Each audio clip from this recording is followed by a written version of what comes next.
Good morning, everyone. I am Yueshi Yang, and my presentation today focuses on the reconstructing self-identity of a young adult with ADHD through empathy. This research investigates the self-identity reconstruction journey of an adult with ADHD.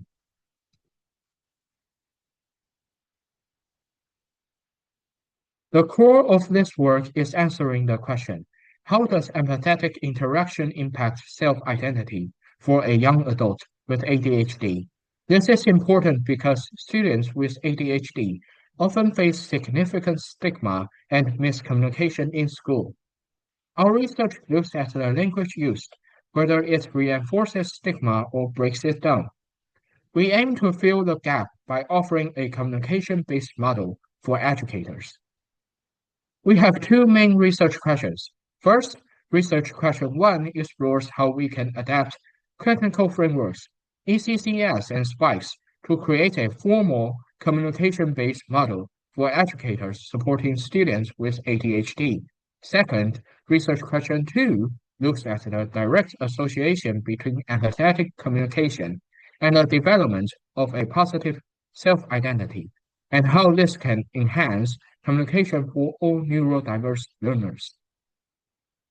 In the classroom, stigma is often built through language. ADHD traits, such as challenges with keeping a coherent narrative, are often wrongly seen by teachers as defiance or an inability to perform. This results in the students being marginalized and experiencing deep self-stigma. We believe the key solution is providing educators with specific trainable language protocols to break down these discursive barriers. To address the problem, we use two key clinical frameworks, ECCS and SPICE. ECCS is Empathetic Communication Coding System, which is a micro-level tool to identify and analyze small acts of empathy in language, like reflective listening. SPICE is a macro-level, six-step framework that provides a structured protocol for managing sensitive conversations, like discussing academic needs. By adapting these clinical tools to the classroom, we can provide tangible techniques for educators. The ECCS helps us categorize empathy. Here are some examples of low empathy responses. Dismissive, level 0, completely ignores the emotion. Shallow, level 1, gives a scripted response without validation. Peripheral, level 2, avoids the core difficult issue by shifting to an easier, less direct problem. The goal is to reach these high levels of empathy. Level 3 acknowledges the emotion. Level 4 invites the student to share more by asking a probing question. Level 5 is powerful because it validates the student's feelings, challenging their self-stigma. And level 6 creates solidarity by sharing a personal connection. The SPICE protocol provides a macro structure for these conversations. It is a six-step process adapted for the academic context to deliver sensitive information like feedback or accommodation plans while managing the student's emotional state. The steps move from setting up the environment to assessing their perception, obtaining their invitation, giving the knowledge, responding with empathy, and finally summarizing the strategy.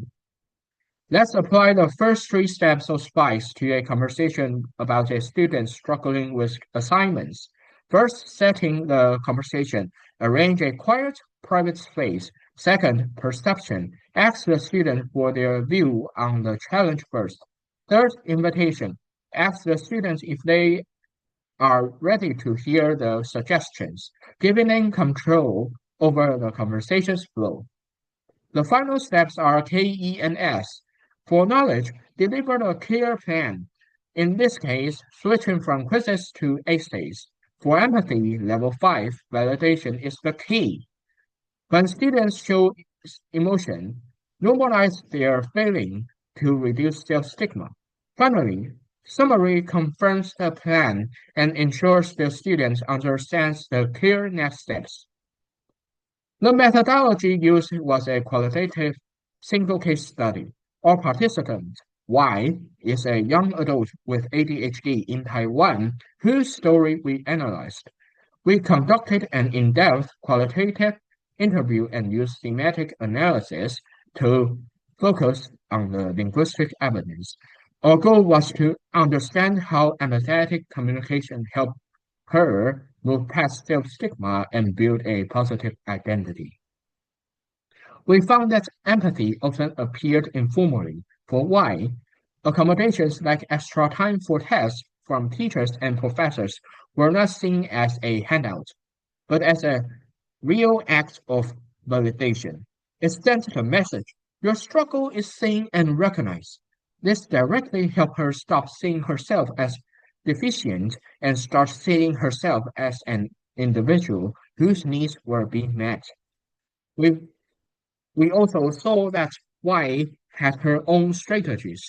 She used conscious self-monitoring, which she describes as I plan my words ahead of time to avoid mistakes.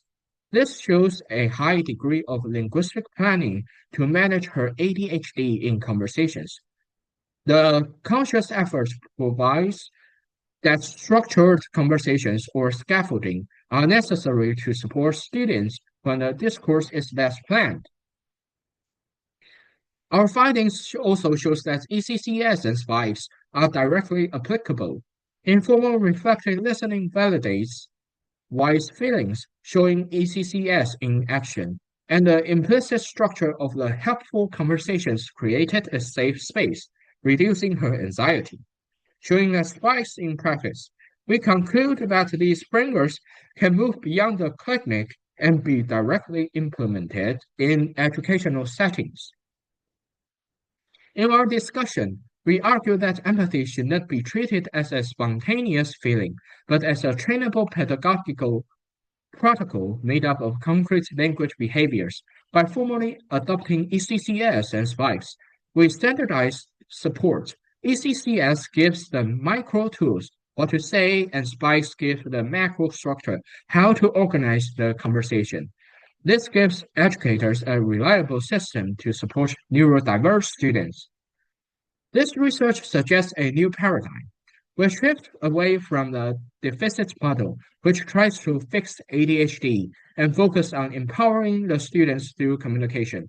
The ECCS or SPIKES model contributes to a framework of universal design for communication, short for UDC, which addresses both emotional and cognitive needs. Finally, this work is particularly relevant to the social linguistic context of Taiwan, where a structured anti-stigma approach is greatly needed.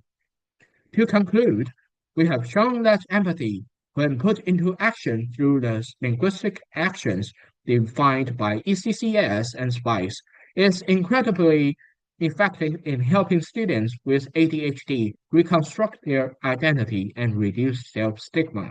The most important takeaway is that structured empathetic communication is a necessary and trainable skill for every educator who wants to create an inclusive and supportive classroom. Our study has two main limitations. It was a single case study, so the findings are specific to wide contexts, and we used retrospective interviews, which might introduce recall bias. For future work, we plan to expand to a larger population and, most importantly, create and test a formal training program for teachers using the adapted ECCS and SPICE model. I would like to extend my sincere gratitude to Professor Victoria Rao, Ms.